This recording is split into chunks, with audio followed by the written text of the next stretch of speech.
বিমানবন্দরের নানা অব্যবস্থাপনা, যাত্রী সেবা নিয়ে বিস্তর অভিযোগ। বগুড়া জেলের ছাদ কেটে পালানো 4 আসামি গ্রেপ্তার। এবং জ্বালানি ছাড়াই চলছে মোটরসাইকেল, রংপুরের যুবকের আবিষ্কারে আলোড়ন। Sponsored by Walton Non-Stop Millionaire Offer and Abiba Finance Limited.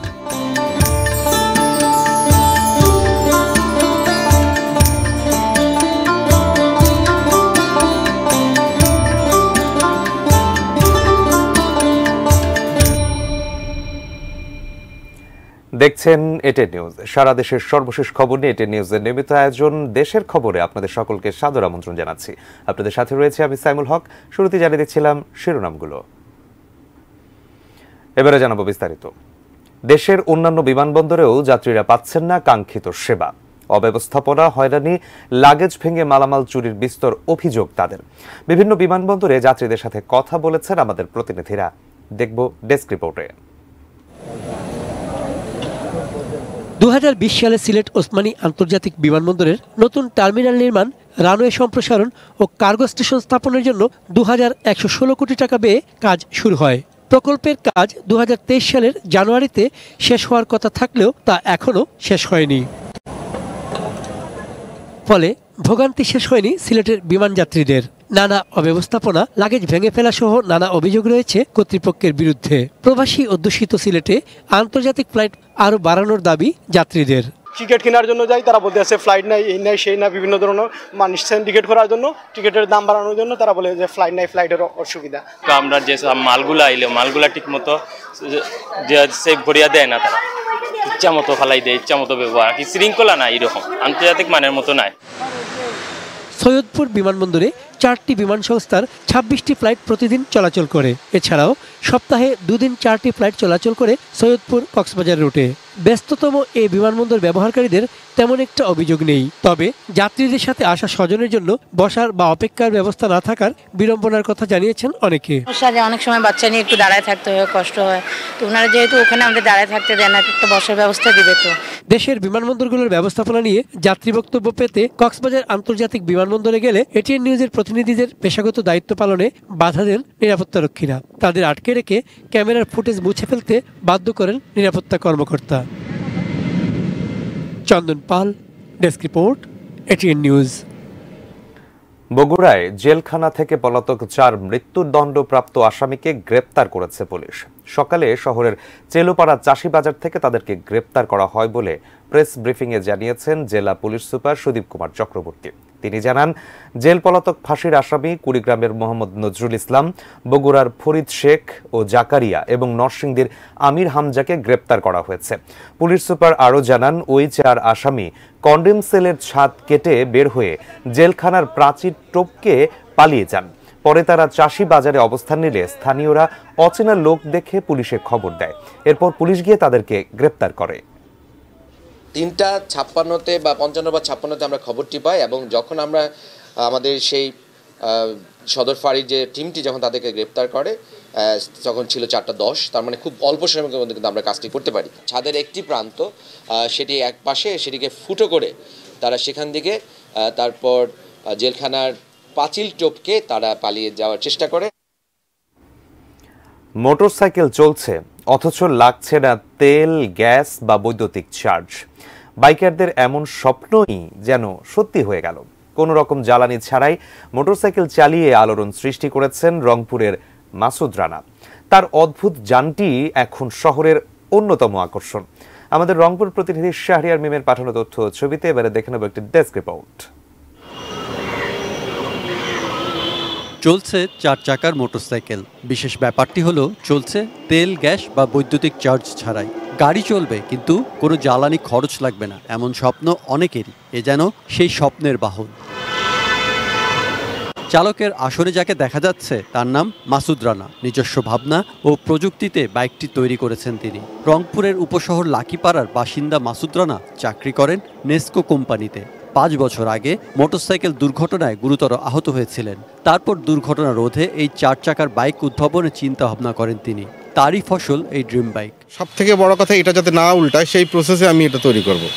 যদি কোথাও অনেক ঢাল থাকে সেখান থেকেও যাতে আমি না পড়ি, সেই সুবাদে আমি 4 চাকাটা তৈরি করার ডিসিশন নিই। প্রথমে আমার এই কাজ নিয়ে মোটামুটি অফিসে সবাই হাসাহাসি করতো। কোনো ধরনের জ্বালানি ছাড়াই চলে এই মোটরসাইকেল। চাকার সঙ্গে যুক্ত ডায়নামো ঘুরে স্বয়ংক্রিয়ভাবে চার্জ হয় ব্যাটারি। চলে 60 কিলোমিটারের বেশি গতিতে।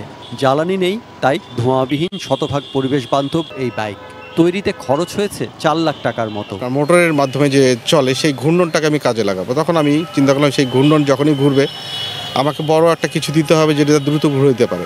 তা যে অবস্থায় আছে সেটা আমি অনায়াসে গাড়ির ব্যাটারি এবং আমার গাড়ি সচল থাকে। আমাকে মোটামুটি এক্সট্রা বাইরে থেকে কোনো চার্জ নিতে হয় না। গাড়ি আমি যত স্পিডে চালাবো তত স্পিডে চার্জ হবে।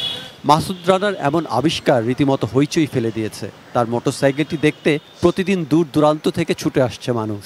কন্ট্রোলিং অবস্থাটাও ভালো, 4 চাকার কোনো ঝুঁকি নেই গাড়িটাতে। তেল লাগেছে না, চার্জ লাগেছে না, তাহলে এটা বিশাল একটা সৌন্দর্য। বাংলাদেশের আর কোথাও যেহেতু দেখি নাই, রংপুরের ভাই, এটা নিয়ে আমরা খুবই প্রাউড ফিল করতেছি। সরকারি বেসরকারি সহায়তা পেলে এমন মোটরসাইকেলের বাণিজ্যিক উৎপাদন ও বাজারজাত করা সম্ভব। তাতে জ্বালানির উপর কমবে চাপ, বাঁচবে অর্থ ও পরিবেশ। Saikat Dasgupta, desk report, ATN news. দেশের খবরের পর্যায়ে নিচ্ছে ছোট্ট একটি বিরতি। বিরতির পর ফিরে এসে আরো যা থাকছে।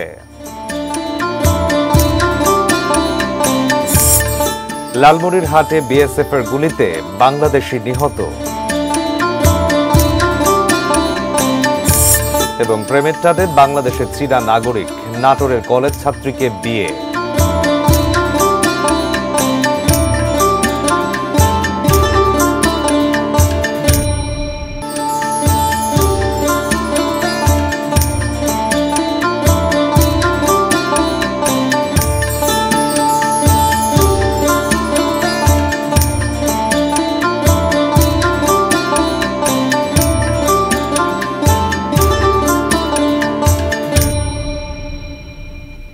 বিরতির পরে আবারও আমন্ত্রণ দেশের খবরে। ধন্যবাদ আমাদের সঙ্গে থাকবার জন্য।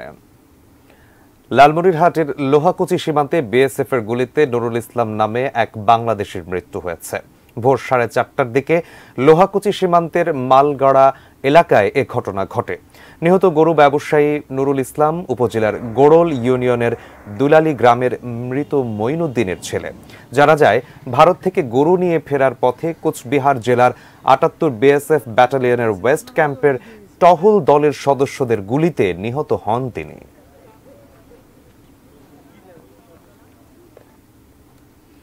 কুমিল্লার ব্রাহ্মণপাড়ায় সমাজকর্মী নুরুল হক হত্যা মামলায় 6 জনকে মৃত্যুদণ্ড এবং 10 জনকে যাবজ্জীবন কারাদণ্ড দিয়েছেন আদালত। দুপুরে কুমিল্লা অতিরিক্ত জেলা ও দায়রা জজ চতুর্থ আদালতের বিচারক মোহাম্মদ জাহাঙ্গীর হোসেন এ রায় দেন। এ সময় আদালতে 11 জন আসামি উপস্থিত ছিলেন এবং বাকি 7 জন আসামি পলাতক রয়েছেন। মামলার বিচার চলাকালীন সময়ে মারা যান 2 জন আসামি। এছাড়া 2 জনকে বেকসুর খালাস দেয়া হয়। 2011 সালের 17 ফেব্রুয়ারি ব্রাহ্মণপাড়ার ছোট ধুসিয়া এলাকায় জমি সংক্রান্ত বিরোধ নিয়ে সালিশের রায়ে ক্ষিপ্ত হয়ে আসামিরা বাড়ি ফেরার পথে নুরুল হককে ধারালো অস্ত্র দিয়ে ও পিটিয়ে হত্যা করে।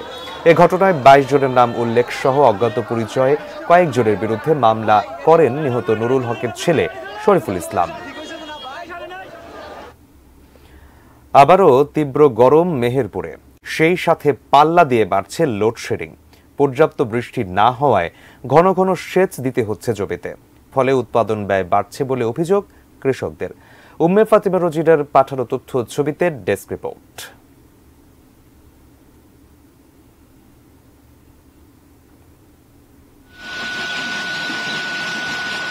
মেহেরপুরে আবারও শুরু হয়েছে তাপপ্রবাহ। বৃষ্টিরও দেখা নেই, ফলে পানির অভাবে শুকিয়ে যাচ্ছে ফসলের মাঠ। ঘন ঘন লোডশেডিংয়ে ব্যাহত হচ্ছে সেচ কাজ। দুশ্চিন্তায় কৃষকরা। ধান কাটা শেষ, এখন সেচ দিয়ে পরবর্তী ফসলের জন্য জমি তৈরি করবেন কৃষকরা। অনেকেই সবজি সহ অন্যান্য ফসলও আবাদ করছেন, কিন্তু লোডশেডিংয়ের কারণে পানি মিলছে না সেচ পাম্পগুলো থেকে। পাটের ওপর বৃষ্টি দেয়, একটা জমি 1 বিঘে জমিতে আপনার পানি দিতে 800 টাকা নেয়, আমরা কটা সেচ দিতে পারবো? পানি না হলে আবাদ খুব একটা ভালো হচ্ছে না। কপি আছে, করলা আছে, কারিং থাকছে না, কারিং থাকতে অর্ধেক দিয়ে হচ্ছে, আবার অর্ধেক চলে যাচ্ছে কারিং। সেচ পাম্প মালিকরা বলছেন বারবার বিদ্যুৎ চলে যাওয়ায় আর্থিকভাবে ক্ষতিগ্রস্ত তারাও। প্রত্যেকদিন তো 1 ঘন্টা 1.5 ঘন্টা দেয় সন্ধ্যাবেলায়, আর দিনের বেলার ভিতরে 4-5 বার যায়, 8-10 বারও যায় কোনোদিন। একভাবে যদি কারেন্টটা থাকে তাহলে ভালো হয়, সময় অপচয় কম হয়, আবার বিদ্যুৎ সাশ্রয় হয়।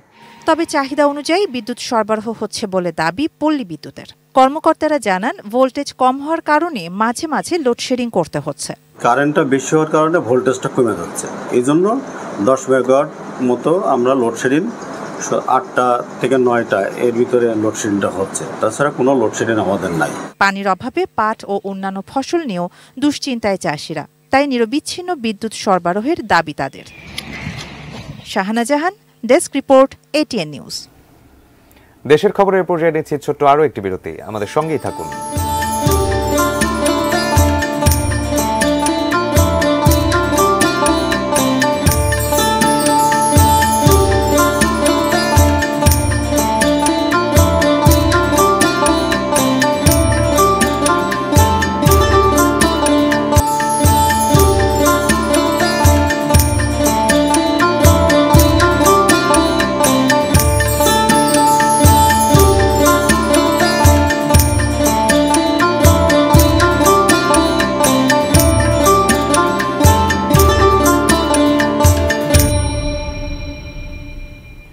বিরতির পর আবারও আমন্ত্রণ দেশের খবরে। ধন্যবাদ আমাদের সঙ্গে থাকবার জন্য। কুড়িগ্রামে অনলাইন ব্যবসায়ীদের নিয়ে শুরু হয়েছে ই-কমার্স উদ্যোক্তা প্রদর্শনী মেলা। জেলার প্রান্তিক উদ্যোক্তারা কিভাবে তাদের পণ্য সারা দেশের ক্রেতাদের কাছে বিক্রি করছেন তা দেখে অনেকেই আগ্রহী হচ্ছেন এ ধরনের ব্যবসায়ে। কুড়িগ্রাম থেকে বিস্তারিত জানিয়েছেন আমাদের প্রতিনিধি ইউসুফ আলমগীর। কুড়িগ্রামে শুরু হয়েছে দিনব্যাপী ই-কমার্স উদ্যোক্তা এই প্রদর্শনী মেলা, এবং এই মেলায় প্রায় 10টি প্রতিষ্ঠান তারা যারা অনলাইনে বিভিন্ন পণ্য বিক্রি করেন তারা এই মেলায় অংশ নিয়েছেন এবং তাদের পণ্য তারা উপস্থাপন করছেন, এবং তাদের যে ভেরিফাইড পেজগুলো আছে সেই পেজগুলো তারা উপস্থাপন করছেন দর্শকদের মাঝে। এবং একটি বেসরকারি উন্নয়ন সংগঠন এইট কুমিল্লা তারা এই আয়োজন করেছেন, এবং এই আয়োজকরা বলছেন যে এই ই কমার্সের মাধ্যমে যেসব পণ্য যেসব উদ্যোক্তা তারা বিশেষ করে নারী উদ্যোক্তারা যেভাবে এগিয়ে আসছে, তারা প্রত্যন্ত কুড়িগ্রাম জেলা থেকে তারা যে পণ্য তারা বিক্রি করছে সেটি প্রদর্শনীর জন্য এই মেলার আয়োজন। এবং এই মেলা দেখে আসলে অনেকেই উৎসাহিত হচ্ছেন, অনেক ক্রেতা যেমন এখান থেকে পণ্য কিনতে পারছেন এবং তারা তাদের ই কমার্সের ঠিকানা জানতে পারছেন, এবং ব্যবসায়িকভাবেও অন্যরা উৎসাহিত হচ্ছেন বলে জানিয়েছেন উদ্যোক্তারা। এবং এখানকার যারা আছেন তারা অংশ নিয়েছেন, তারা মনে করছেন যে তাদের এই পণ্য এই প্রদর্শনীর মাধ্যমে আরো বেশি পণ্য তারা বিক্রি করতে পারবে। সাঙ্গু নদীর পানি বৃদ্ধি পাওয়ায় বান্দরবানের থানচি উপজেলার কয়েকটি পর্যটন কেন্দ্রে যাতায়াত বন্ধ করে দিয়েছে স্থানীয় প্রশাসন। এর মধ্যে রয়েছে রেমাক্রি, বড় পাথর, পিন্দু, কুমারী ঝর্ণা সহ বেশ কয়েকটি পর্যটন স্পট। উপজেলা নির্বাহী কর্মকর্তা মোহাম্মদ মামুন জানান, গত কয়েকদিনের টানা বৃষ্টিপাতে সাঙ্গু নদীতে পানি বৃদ্ধি পাওয়ার পাশাপাশি বেড়েছে সাপের উপদ্রব। এ কারণে দুর্ঘটনার আশঙ্কায় পর্যটকদের ভ্রমণে সাময়িক নিষেধাজ্ঞা দেয়া হয়েছে। এর আগে সন্ত্রাসী তৎপরতার কারণে দীর্ঘ 2 মাসেরও বেশি সময় বন্ধ থাকার পর গত রোববার খুলে দেয়া হয় থানচির পর্যটন কেন্দ্রগুলো। মাত্র 4 দিনের মাথায় আবারও তা বন্ধ করে দেয়া হলো।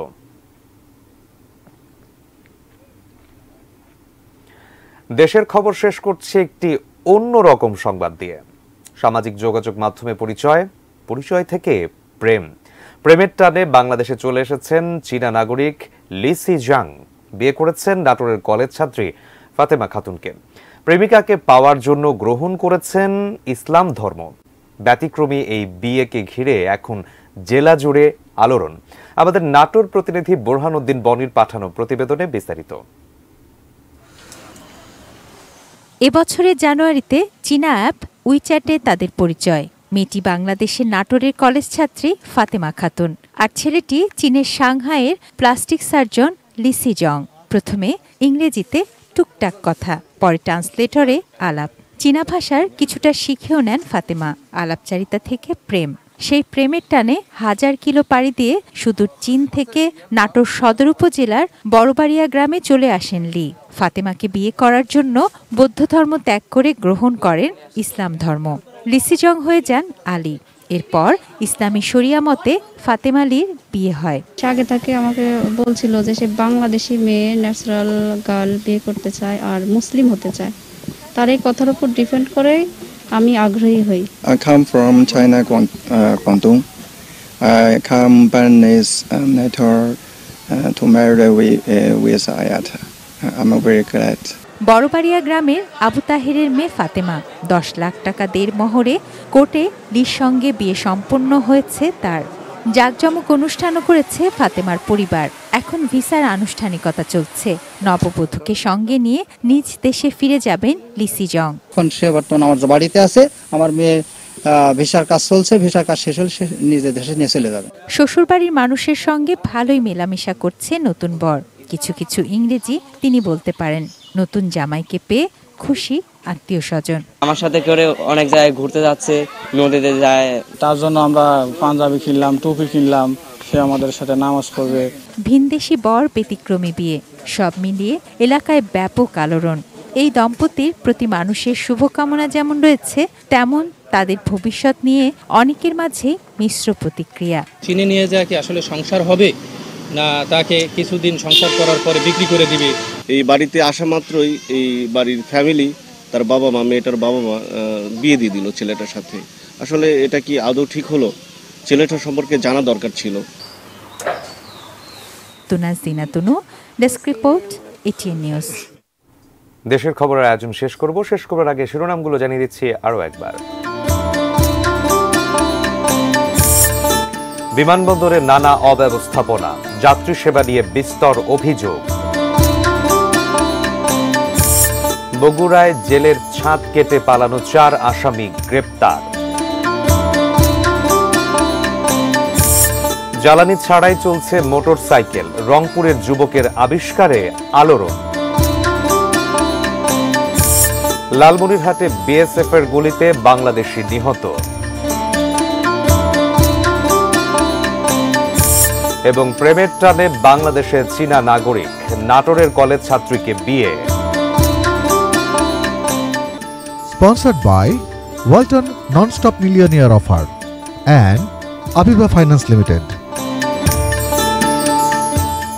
দেশের খবর আজ এ পর্যন্তই। এটিএন নিউজের সব খবর জানতে ভিজিট করুন www.etnnewstv.com এবং এছাড়াও চোখ রাখুন এটিএন নিউজের ইউটিউব এবং ফেসবুক পেজে। কাল আবারও দেখা হবে একই সময়ে। সে পর্যন্ত সঙ্গে থাকুন, দেখতে থাকুন এটিএন নিউজ।